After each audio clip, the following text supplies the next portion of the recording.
Good morning, Woodland. So glad you've joined us for worship again today, and I've taken a look at advocacy and what that means as Christians. We are have a privilege to have Stephen Reeves with us, who works with CBF and advocacy and leading and teaching and showing us all how to get involved. And we're going to have a little conversation this morning to learn some more and see how we can jump in and get involved. Well, it's good to be with y'all. Thank you, Lance and Garrett, for the invitation. I've been looking forward to this. Good to be at Woodland as much as we can be these days. Well, welcome back to Texas, kind of. Yeah, thanks. Glad to be home. I think a lot of people are just wondering, what exactly is advocacy? That's a word that's just not thrown around a whole lot. And then some people's minds automatically may think to something like, I don't know, going and doing some things that are pretty scary that they don't want to get involved in and kind of back off. Yeah. I don't want to do that. So what is advocacy? Sure. And I think you're right. It's not a word that we've typically heard too much in the church context, but I think some folks have been moving in that direction lately. And I think that's good because for me, advocacy really just means putting the concerns of another as your own concerns and being willing to use your voice and influence and power. And sometimes that means vote or political power, but on their behalf and in their best interest. And so, I see advocacy really as a way the church and Christians go about loving our neighbor in the world. We absolutely have in CBF Life, and I'm sure in Woodland, have a strong, generous heart that is engaged in missions and charity. But the advocacy we're talking about includes things like justice and systemic change. And so I think it's important to see it as that. And for me and for CBF, we really try and root that in the mission work we do. And so advocacy can be big and systemic, but it's also individual. Our field personnel that we have serving all over the world are advocates for the communities they serve in every day, all the time. And so that can be a one-on-one representing somebody. The term is certainly biblical. Both Jesus and the Holy Spirit are referred to as our advocate. And so really, I think it's taking seriously the call to love our neighbor in a way that moves a little bit beyond just charity and mission work to thinking about how to be a steward of our voice and our influence. Fantastic. Thank you. It also kind of reminds me, as you were talking there in Philippians 2, where we're told to put other people's needs ahead of our own.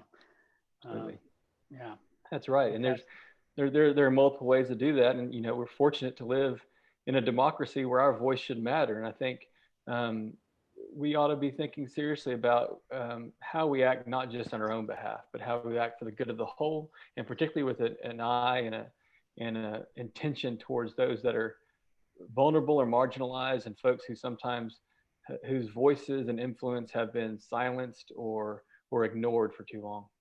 He's public witness. That's something you talk about in your new book, which is also a toolkit for advocacy for churches, and tells stories of CBF churches getting involved in advocacy and kind of what that looks like in a very practical way. And one of the things we talk about in there is this idea of public witness. Yeah, sometimes I use advocacy and public witness interchangeably, and I think, but I think there's a little bit difference. I think advocacy typically talks about sort of the goal of making a change somewhere, whether it's a policy change in your city or your state, or perhaps a policy change that, or a practice that changed maybe from a business or the corporate world, or to get your neighbors to change their activity. I mean, that sort of advocacy. And that sort of has that end goal. Public witness to me is, what does your community and the world see the church doing? And so I think that when the church stands up together and Christians stand up together and say, this is wrong or this needs to change, we're going to fight for differences and to try and make this place a little bit more like the kingdom of God, that is a demonstration to the community and to the world. And so I think we have to realize that when we step out and act, that's saying something, and that is going to be noticed by, hopefully policymakers and people wherever your goal is to change, but it's also going to be noticed by the community. And so, I think to say public witness means, what does your community see you doing, and particularly in this instance, on behalf of others that you come in contact with in your missions and ministry.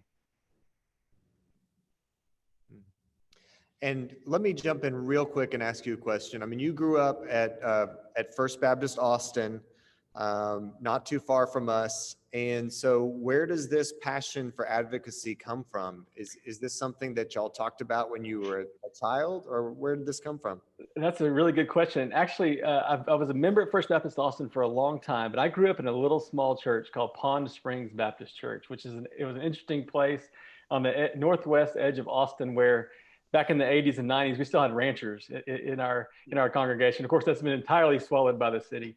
But, I think I was fortunate that church was sort of on the moderate side. We grew up going to Southwest Baptist Youth Camp that a lot of our, CBF churches in Texas have been involved in at one time or another. And so I was fortunate in that regard, but I don't recall this sort of advocacy being part of the church I grew up in. And certainly not part of the kind of broader Christian culture of Texas when I grew up. So for me, I ended up going to law school after college, and for reasons like a real affinity towards civil rights and constitutional law and separation of church and state. And so it came from, being a church guy, growing up in church, in a good church, and going to law school and feeling called towards that sort of justice work. And I was fortunate right after law school to find my way to the Christian Life Commission, which Susie Painter was and Phil Strickland were in charge of at that time. And they showed me how this sort of work, where on the one hand, I was speaking to policy leaders and to the Capitol, and also to churches, really did fulfill that calling of doing justice work, and also through the church. So the phrase Christian nationalism has been thrown around the last few years, especially.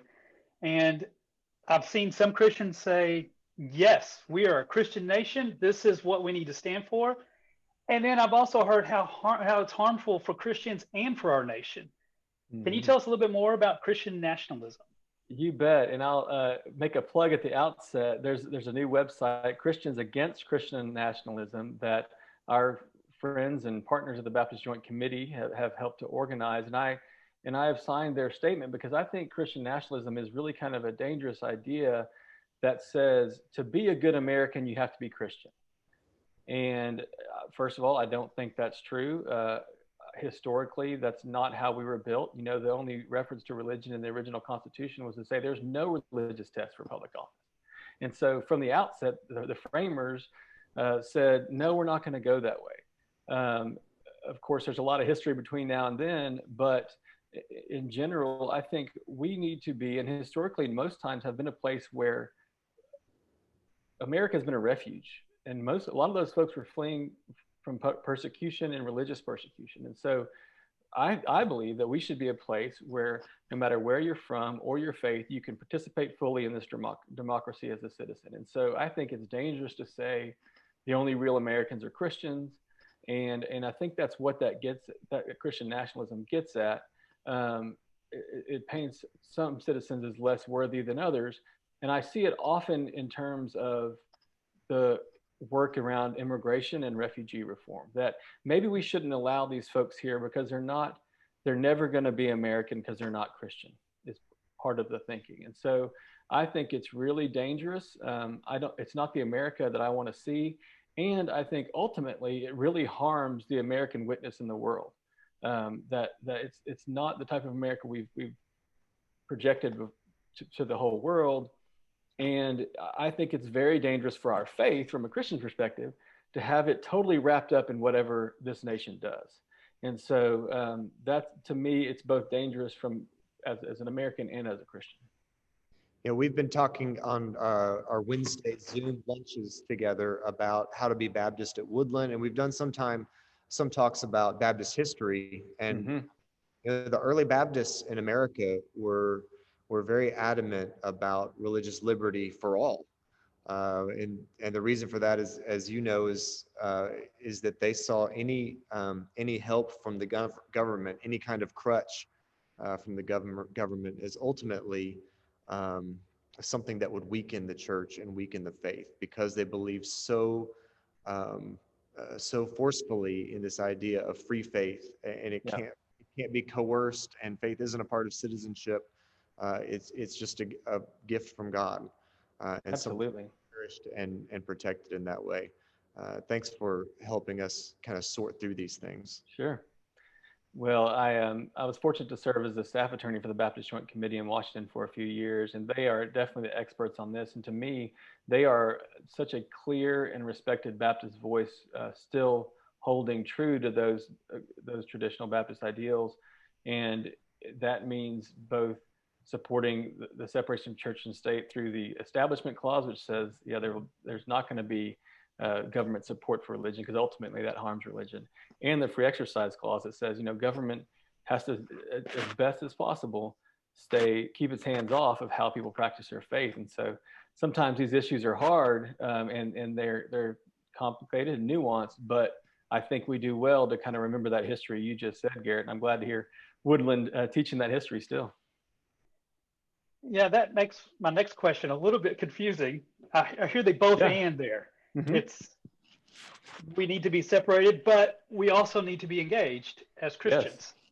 Yes. So where is that line when it comes to Christian advocacies, where we don't go too far in going towards Christian nationalism, yet we are also living out our faith in a public way, in the public forum? Absolutely, that's a great question, because it does get a little confusing, and the lines can feel a little blurred. But first and foremost, I think that when we say we support the separation of church and state, that's sort of more of an institutional separation, not saying that Christians can't or shouldn't be involved in public policy. Obviously, that's what we're saying and advocating, and I think we should do so and say we're doing it as Christians. But there are two really important lines. And the first one is both legal and practical, and that is, as a charitable organization, churches should not endorse or oppose candidates as an official act, which would include the pastor from the pulpit. This it has been somewhat controversial, but I absolutely support that line. There are times where it's harder than others not to endorse or oppose candidates, depending upon their actions and the things we care very deeply about. But as a charitable organization, the IRS says you're not supposed to be acting like a campaign. They treat campaigns and charities very differently. So there has to be a line there, and I support that line. And also, for the integrity of the church, if churches could use their official capacity to endorse or oppose candidates, political candidates and parties will abuse that ability very quickly. And so I think it would be no time before they have political operatives donating big money to churches in order for churches to endorse or oppose candidates. The second thing is, it is very important how we advocate. So we do not suggest that we turn this to our preferred type of theocracy to say, well, the Bible says this, we're mostly Christian around here, so let's just vote on it. And let's put in that. That's not how we suggest going about things. I think that we can and should be clear that, I am advocating for this position because I'm a Christian and I feel called to it by the way I understand my faith. But when we step into that public square, we have to advocate in a way that people can either accept or reject the merits of our argument, no matter what their faith is. And I think that is both true to the separation of church and state, and it's just smart politics. You don't want to have everybody believe exactly like you do in your faith in order to support or oppose or to support your position on something. And so that does mean that we need to be engaged and educated about the issues at hand and make a good, solid argument about in favor of our position. And while I think it's fine to say how you're motivated to this position, we got to make sure we have ramps for others to join us, whether they share our faith or not. Yeah, that's fascinating. And I'm hoping that line doesn't prevent people from stepping in when they really feel passionate about jumping in and talking about public education or Sure. systemic racism or whatever the issue is that they're really passionate about. I think that's, yeah. I hope not either. I have to say, I think that sometimes from Baptists like us who have traditionally supported a separation of church and state, that can be an easy excuse not to talk about anything political. But that's not what that means. I think that some folks who know this stuff can be challenging and difficult would rather say, well, we don't talk about that at church because, we like separation of church and state. That's not where we're headed. I think that can sometimes seed the public sphere to the extreme. Absolutely. Whether it's religious fundamentalists of any stripe who want kind of political power for their faith group, or secular groups that don't want any God talk in public life at all, and that's not what I hear you advocating for. Not at all. Bring our values into public life. I think that's exactly right. And I will say that, both of those things are part of the public discourse right now. But I think for most of our churches, the Christian witness in the public square in our states and in our part of the country has been sort of tilted all one way, right? And a lot of times that's kind of the more religious right or fundamentalism. And that has sometimes kind of scared us off from engaging. But I think we can really model a better way forward. And hopefully that this toolkit, it really helps and encourages people to do that.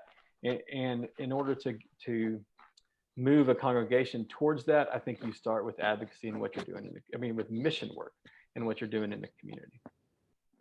So we've heard a little bit, learned about what advocacy is and public witness and Christian nationalism, where the line is.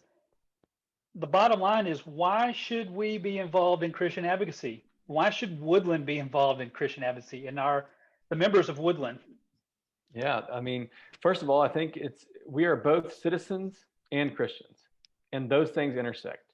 And so I think most Christians do, and we certainly should take both of those duties seriously and not leave the church on Sunday and forget about what the gospel is calling us to do Monday through Friday. And that includes on Tuesday when you go into the voting booth, right? It should impact us. And so I think that a lot of Christians also feel called to this sort of work. They know in their bones that they should be engaged in the community, and sometimes our churches haven't been a place that affirms and supports that. And so, in CBF Life, we're trying to say, give an avenue in your congregation for this. And I think there's a lot of good reasons. One of them is our community needs a better witness from the Christian church right now. And the type of issues we are encouraging folks to get involved with, I think, are a little different than maybe what they would expect churches, especially predominantly white churches, Baptist churches in their area, to be involved in. And to that point about public witness, I think I've heard pastors say they had no idea how their advocacy work would turn into evangelism. That when people see the church out there doing these sorts of things, they want to know more about it and they'll show up. And so our voices make an impact. I do think that younger generations want their faith to be engaged in the biggest problems in the world, in the concerns of our country. I think to have a Sunday morning experience that seems to have nothing to say about everything going on in the world, and that includes political, is sort of inauthentic to them, and sort of means that maybe the faith is not that important or not that powerful and not that impactful for folks. And so speaking sort of personally and anecdotally, the younger folks in CBF Life have really gravitated to advocacy and public witness. They're feeling called to this work through their faith. And I think for a church to not give an opportunity to follow that calling is really missing out. And so, our churches need it, our communities need it, and I think we need it for the future of the church. I almost hear you saying that this is just another avenue for people to explore what their giftings and their passions are and how that meets with their faith. Much like Absolutely. someone teaching Sunday school or working with homeless, and this is another step of jumping into advocacy if that's where they're passionate. Um, Absolutely. We know, I think we have long affirmed those who are mission minded or even, um, are missionaries by vocation. And a lot of our missionaries are turning around and saying to us, like, I'm an advocate. I have to speak for these communities all the time and speak along with these communities. And so, yeah, I think in my, hopefully that becomes more of an understood calling for a Christian into kind of public witness. well, we didn't have this question on the list that we sent ahead of time, but can you tell us a little bit more about your toolkit that's available now and how that might Yeah. be useful for people in our church? Well, thanks, Lance. I'm happy to talk more about the book that just came out. Plug, Yeah, plug. plug. So really, it's a few things. First of all, it talks about the kind of the CBF philosophy of advocacy, of rooting it in the mission work and how we've gone about that. Secondly, it is a practical guidance based upon the work that Katie Murray did at Wilshire Baptist Church, who really over the same period of time as CBF was growing in advocacy, tried to integrate advocacy more fully into the life of the congregation. And they've done that over the last several years. And so this toolkit in part says how it worked for them, some very concrete suggestions, including things to be concerned about or avoid and kind of the pitfalls there. And then lastly, it takes a few issues that we've really weighed in on and sort of tells the story of how CBF has engaged in the area of predatory lending, payday and auto title lending, which Texas is very familiar with, and immigration and refugee work, which Texas is also very familiar with. And so, these two issues, we want in CBF to teach and encourage advocacy wherever the churches are and whatever issues that they feel called to based on their mission work. But these two, we've said actually affirmatively, you ought to look into this. here's how we educate you about what's going on and how you can engage. And so hopefully not only do those sections teach about those issues, but they model the type of Christian public witness and Christian advocacy we want to see replicated, because it's rooted in faith, it's not partisan, and it's knowledgeable about what's going on. And so I think that hopefully between kind of those sections, we can give folks a bit better roadmap once they feel kind of called to this, how to go about it. There's a lot of work around racial justice in there as well. That's also important. I think that I'm pleased that there's been an awakening, I think, from a lot of white churches to our role in this and the need to do better. I'm sad at how it's had to come, but I think that their advocacy and racial justice work are often one and the same. That when you engage in systemic change and systemic injustice, you find some of the racism and white supremacy at the root. And so we talk about that in a few sections of the book and encourage people. I think to move a church in that issue, I think you both need sort of history and current policy and kind of how things are playing out, and you need to build relationships. And so we talk about some of those things in there as well. Well, this has been very enlightening. Thank you, Stephen, for kind of plugging / sharing your toolkit with us. Good Faith Media, Nurturing Faith. No, yeah, they published it. And I'll also give a plug for cbf.net/conversations. As we've launched this toolkit, we were hoping to kind of go around to churches like Woodland and others and teach this some, and that's a bit difficult in the pandemic. And so we're in the middle of recording 4 conversations with pastors and other advocates, similar to this conversation, but exploring it some more. And so if you can go to cbf.net/conversations, you'll find those 4. That's awesome. Well, thank you for your time today, Stephen. It's been great to connect with you again. And we look forward to some time when maybe we can get you out to Woodland in person. I look forward to that day. Garrett, good to see you again. Lance, thanks so much for having me and for the questions, and happy to stay connected however you like. Right on. Thank you so much, Stephen. Y'all take care.